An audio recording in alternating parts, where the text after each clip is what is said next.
ఒంగోలు విద్యుత్ శాఖలో పనిచేస్తూ తన భర్త జయచంద్రరావు మరణిస్తే ఫ్యామిలీ మెంబర్ సర్టిఫికేట్ ఇవ్వకుండా తహసీల్దార్ తనను ఇబ్బందులకు గురిచేస్తున్నారని ఏమేలమ్మ ఆరోపించారు. తన భర్త ఈ ఏడాది జనవరి 25వ తేదీ మరణించారని, సర్వీస్ రిజిస్ట్రార్లో ఫ్యామిలీ మెంబర్స్ కింద తనతో పాటు తన కుమారుడి పేరు ఉందని వివరాలు చూపిస్తూ తనకు తన బిడ్డకు న్యాయం చేయాలని వేరుకున్నారు.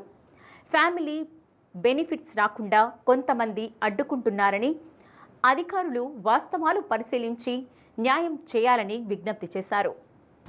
వీళ్ళు ఈ జయచంద్రరావు వాళ్ళ చెల్లెళ్ళు మాకు సంబంధం లేదు, వాళ్ళ ఊరు అసలు ఆ ఊరు మాకు సంబంధం లేని ఒక ఎంఆర్ఓ గారికి పిటిషన్ ఇచ్చారు.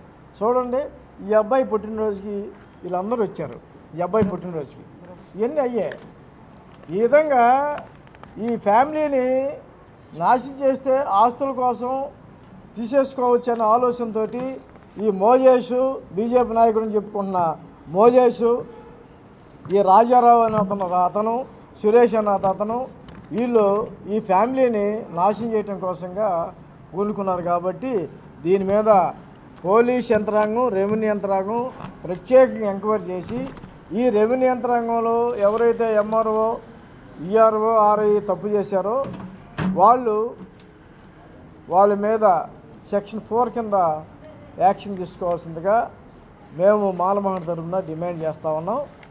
దీనికి ఆమెకి ఏం జరిగింది అన్యాయం అనేది ఒకసారి మీరు కూడా అంటే మీకు కూడా అర్థమవుతుంది. జనవరి 25వ తారీఖున తెల్లవారుజామున నా భర్త హార్ట్ స్ట్రోక్, షుగర్ లెవెల్ హెవీగా వచ్చేసి చనిపోయారు.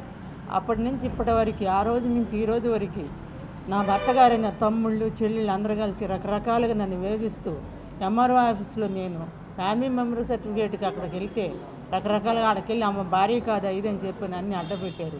ఒక రకంగా నేను వాట్సాప్లో నన్ను అందరూ అట్లా ఇట్లా నేను 5-6 సార్లు వాట్సాప్లో కూడా పెట్టడం, భార్య కదా ఎవరో తెలియదు అని అన్నారు.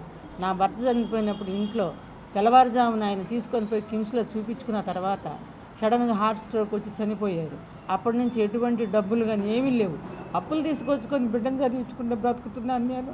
వాళ్ళకి ఫ్యామిలీ మెంబర్ సర్టిఫికేట్ రాదు అని సురేష్, రాజారావు, ఫేముల మోజేస్ అనేవాడు చెప్పుకుంటూ అపార్ట్మెంట్లో అటు ఇటు నా ఇంటి ముందే తిరుగుతున్నారు. నా ఇంటి ముందు తిరిగితే ఈ ఖాళీ చేపిచ్చేస్తాం ఇంటిని, వీళ్ళని ఏదో ఒకటి చేస్తే కానీ వల్ల కాదని వచ్చేపోయేటప్పుడు నీచంగా నన్ను నీచమైన మాటలు మాట్లాడుతున్నారు. అది ఇది అని బూతు మాటలు మాట్లాడుతున్నారు.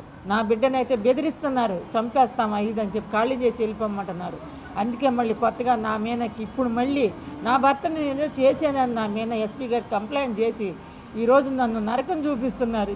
మేమేం చేయాలో అర్థం కాక బ్రతుకుతున్నాం. మాకు న్యాయం చేయండి.